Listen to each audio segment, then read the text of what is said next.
about partial differentiation. And before that, we're going to do a little implicit differentiation.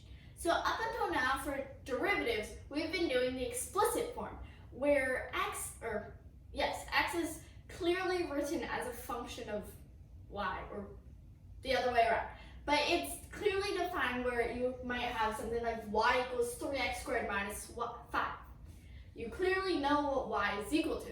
But now we need to know how we differentiate something when it's not clear like that. For example, x cubed minus 2y cubed plus 4y is equal to 2. That's going to be a bit hard to solve for y, so we have implicit differentiation. There's 4 easy steps to do implicit differentiation. The first step is to differentiate both sides with respect to x. And I'll show you how to do that when we do our first example. After that, we bring all the dy over dx's to one side, which you will also see what I mean. Then you factor out the dy over dx, and then you solve for dy over dx. So, to explain this, let's try an example. We'll just use orange. Okay, so let's do this example. We first differentiate both sides with respect to x. So let's try doing that. So x cubed would become 3x squared. But then we have a term with y in it. What do? Well, we're going to do chain rule in a way. Basically, what we would do is we'd bring out the dy over dx because of chain rule, and then 2y cubed, if you differentiate normally, becomes 6y squared. Then we do 4y the same way. We have a dy over dx, and then we differentiate 4y normally to get 4 is equal to 0, because the derivative of any normal constant is 0. So that's the first step. Then we bring dy over dx to one side. So what this means is we're going to do this. Dy dx times 6y squared plus dy dx 4 is equal to, and then we're going to bring the other terms to the other side. In this case, we only have negative 3x squared, negative 3x squared. And then we factor out the dy over dx. So we get dy over dx times negative 6y squared plus 4 is equal to negative 3x squared. Then we're going to solve for dy over dx. So dy over dx would equal to, if we bring this over to this side by dividing, negative 3x squared over 4 minus 6y squared, which becomes our answer. So let's start off with our first example. We have xy squared, that was an ugly y,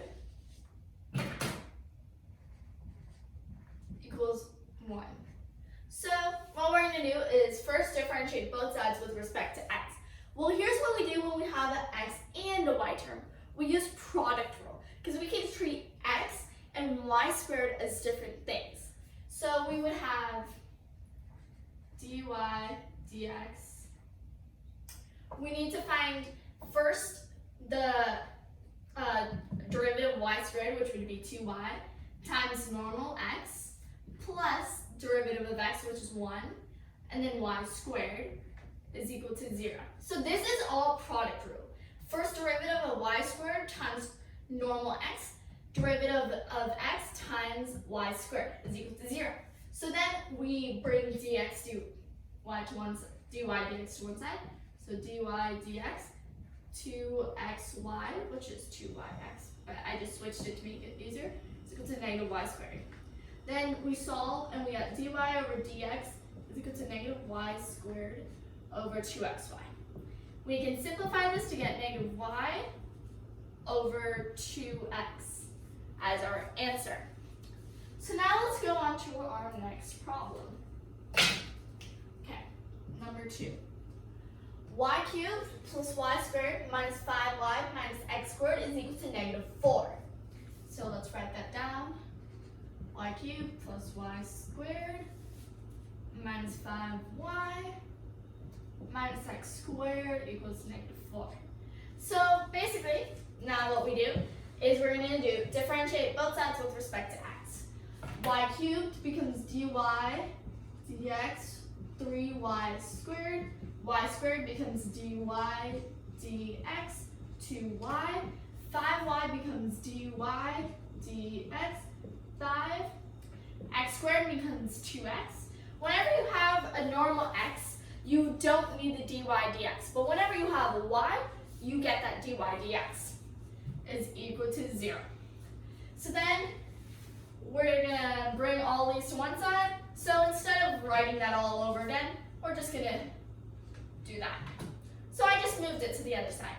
And then if we solve, I'm not going to go through factoring it up because that is simple. We get 2x over 3y squared plus 2y minus 5 as our answer.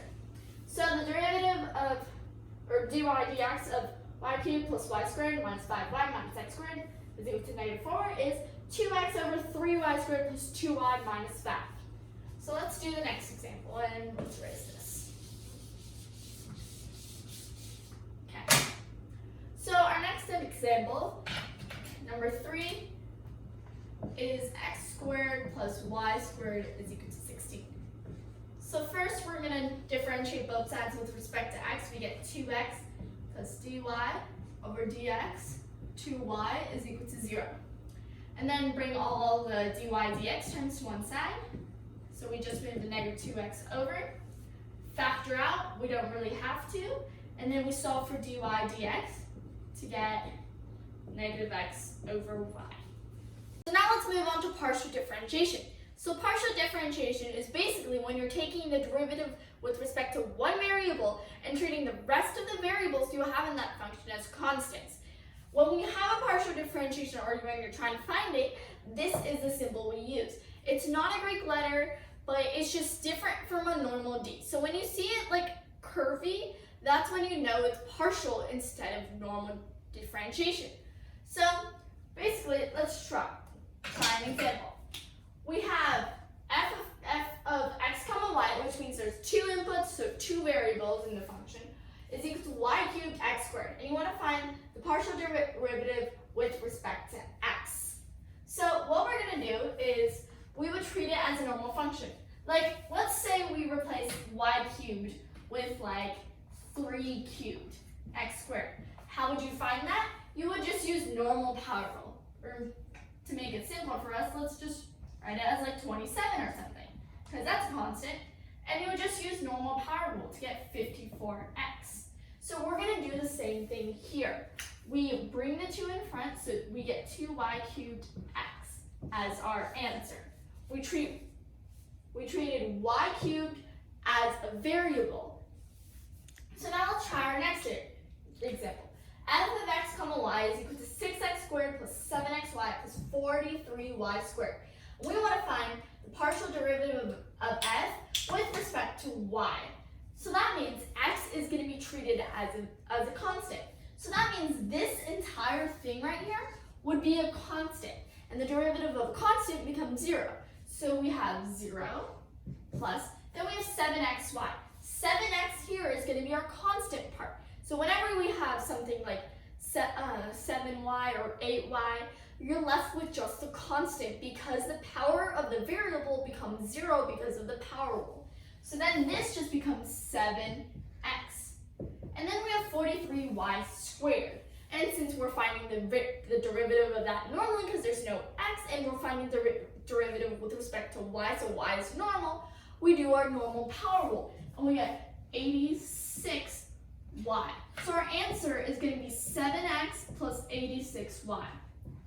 So now our third example. Now this may seem complicated at first. Think about it.